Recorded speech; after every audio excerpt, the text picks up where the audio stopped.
ইসলামী আন্দোলনে যারা অনেক কাছের মানুষ, ক্ষমতাসীন একে পার্টি, সাদাত পার্টি, রেফা পার্টি যারা আছেন, তাদের গুরুত্বপূর্ণ ব্যক্তিরা আপনারা সোশ্যাল মিডিয়া হয়তো দেখছেন অনেকেই ইতিমধ্যে, এমপিরা যারা আছেন চেষ্টা করছে সাক্ষাৎ করার, এর বাহিরেও অনেক ছবি শেয়ার করে নাই, বিশ্ব ইসলামী আন্দোলনে অনেক দায়িত্বশীলদের দেখা করার চেষ্টা করেছে। তো আলহামদুলিল্লাহ সোশ্যাল মিডিয়ার মাধ্যমে গ্লোবাল ভিলেজ তো দুনিয়ায় এখন, তাই না? তো সবাই অলরেডি জেনে ফেলছে যে বিশ্ব সেক্রেটারি জেনারেল এখান থেকে প্রার্থী হয়েছে। তো সবাই দোয়া করতেছে, আমরা যদি কাজ করি ইনশাল্লাহ আমরা আমাদের লক্ষ্যে পৌঁছতে পারবো। প্রিয় উপস্থিতি, আমরা বাংলাদেশের যে সময়টা পার করছি অনেকটা আনসার্টিনের মধ্যে, আমরা সময় অনিশ্চিতের সময়ের মধ্যে পার করছি। আমরা গত সপ্তাহে আমরা দেখেছি কিভাবে আমাদের এমবেসিগুলো বাংলাদেশ সরকারের বিভিন্ন গুরুত্বপূর্ণ ব্যক্তির বাসভবনে দৌড়াদৌড়ি করেছে।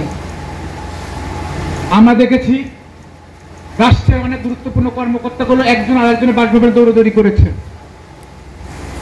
এগুলোর বিহাইন্ড দ্য সিন অনেক খেলা চলছে।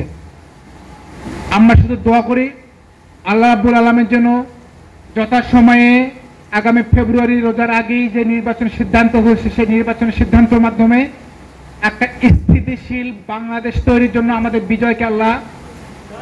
বিজয়কে ত্বরান্বিত করেন। আমরা আল্লাহর কাছে দোয়া করি।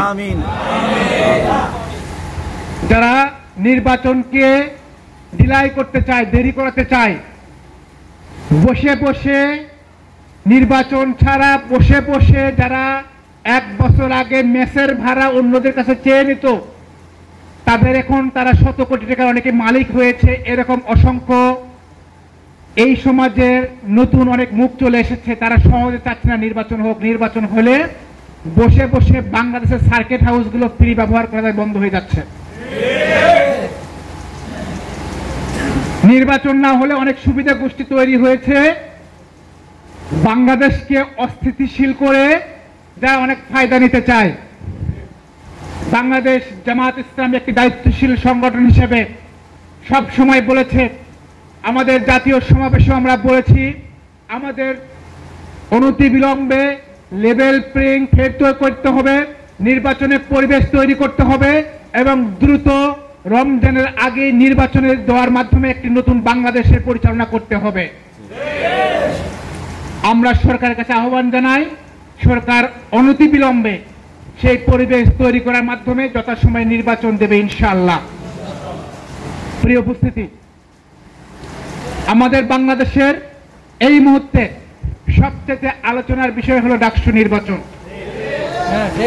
অনেক রাজনৈতিক দল আছে যারা সংবিধান সংস্কারও চায় না, বলছে আমরা ক্ষমতায় গিয়ে সংবিধান সংস্কার করব।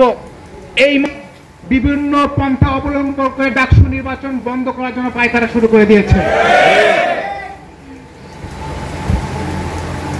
পথভ্রষ্ট বামদের ব্যবহার করে আমাদের নমিনিদের বিরুদ্ধে কোর্টে রিট করে, ব্যক্তির বিরুদ্ধে রিট করেছে, পুরো নির্বাচন বন্ধের ঘোষণা হয়েছে। আপনারা যদি এই খেলায় পা দিয়ে নির্বাচন কোর্টের মাধ্যমে নির্বাচন বন্ধ করে খেলায় পা দেন, আগামী নির্বাচন নিশ্চিত অনিশ্চিত একটা জায়গায় চলে যাবে, কোনো সন্দেহ নাই। ইসলামী ছাত্র শিবির জামাত ইসলামী বাংলাদেশ কারো দয়ায় করুণায় বাংলাদেশে 1 ইঞ্চি জায়গা করি নাই। আমাদের জনশক্তিদের রক্তের বিনিময়ে, পরিশ্রমের বিনিময়ে, শ্রমের বিনিময়ে বাংলাদেশের প্রতি ইঞ্চি মাটিতে আমাদের জনশক্তিরা আমাদের জায়গা তৈরি করে নিয়েছে। ঢাকা বিশ্ববিদ্যালয়ে বাংলাদেশের রাজনৈতিক পরিবেশকে সামনে রেখে, 24 বিপ্লবকে সামনে রেখে যে ইনক্লুসিভ প্যানেল ঘোষণা করেছে, সেই প্যানেল যখন বিজয়ের চূড়ান্ত পর্যায়ে চলে এসেছে, সেই নির্বাচনকে নস্যাৎ করার জন্য আজ সবগুলো পক্ষ এক হয়ে অতীতের মতো ছাত্র ঐক্য নয়, ছাত্র সংগ্রাম পরিষদ করে ছাত্র শিবিরের বিরুদ্ধে ষড়যন্ত্র করে, বুলিং করে, ফ্রেমিং করে আগামী নির্বাচনকে, ডাকসু নির্বাচনকে বন্ধ করার মাধ্যমে ইসলামী ছাত্র শিবিরকে, বিজয়কে তারা বন্ধ করে দিতে চায়। আমরা দৃঢ়ভাবে বিশ্বাস করি ঢাকা বিশ্ববিদ্যালয় কর্তৃপক্ষ যদি এই নির্বাচন সুষ্ঠুভাবে সম্পন্ন করেন, তাহলে ইসলামী ছাত্র শিবিরের প্যানেলকে কেউ বিজয়কে আটকাতে পারবে না ইনশাআল্লাহ। ডাকসু নির্বাচনের হাওয়া, এই আবহাওয়া, এই পরিবেশ সারা বাংলাদেশে অবশ্যই পড়বে। আমরা বিশ্বাস করি ঢাকা বিশ্ববিদ্যালয়ের মেধাবীরা যে সিদ্ধান্ত নেবে, এদেশে 18 কোটি জনগণ সেই সিদ্ধান্তের দিকে এগিয়ে যাবে আগামী দিনে ইনশাআল্লাহ। প্রিয় উপস্থিতি, আমার যেহেতু প্রোগ্রাম আছে, আমি আমার বক্তব্য এভাবে শেষ করতে চাই। আমাদের সমাজে কেউ যেন ধর্মীয় উগ্রতা উন্মাদনা তৈরি না করতে পারে, এদিকে আপনারা সজাগ রাখবেন। গতকালও রাজবাড়িতে গোয়ালন্দে আমরা দেখেছি একটা কবর থেকে লাশ তুলে তাকে পুড়ে দেওয়ার মাধ্যমে ইসলাম পন্থীদের ফ্রেমিং করার চেষ্টা করা হচ্ছে। আমরা এই বিষয়গুলো সজাগ থাকবো, এগুলোকে অ্যাভয়েড করব। সমাজের সমস্যা হয় এরকম কোনো ইসলাম পা দেওয়া যাবে না। এরকম কোনো পরিবেশ উন্মাদনা মব যারা তৈরি করবে, আমরা সেগুলোকে প্রশাসনের সহযোগিতায় একসাথে জনগণ সাথে নিয়ে সেগুলোকে মোকাবেলা করার চেষ্টা করবো ইনশাআল্লাহ। প্রিয় উপস্থিতি, আপনাদের সবাইকে ধন্যবাদ জানাই। সবশেষে একটি কথা বলবো, আমাদের বিজয়কে আটকাতে পারবে না যদি আমরা ঐক্যবদ্ধ হয়ে কাজ করতে পারি ইনশাআল্লাহ।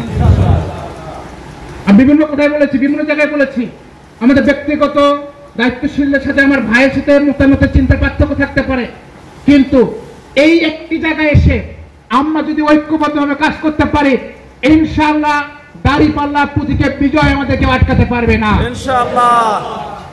আমাদের আজকে যে বক্তব্য দিয়েছে, যে নোট করেছি, আল্লাহ রাব্বুল আলামিন আমাদেরকে যথাযথভাবে সেগুলো পালন করতে বিধান করুন। আপনাদের সবাইকে ধন্যবাদ। আবারও দেখা হবে। আসসালামু আলাইকুম ওয়া রাহমাতুল্লাহি ওয়া বারাকাতুহু।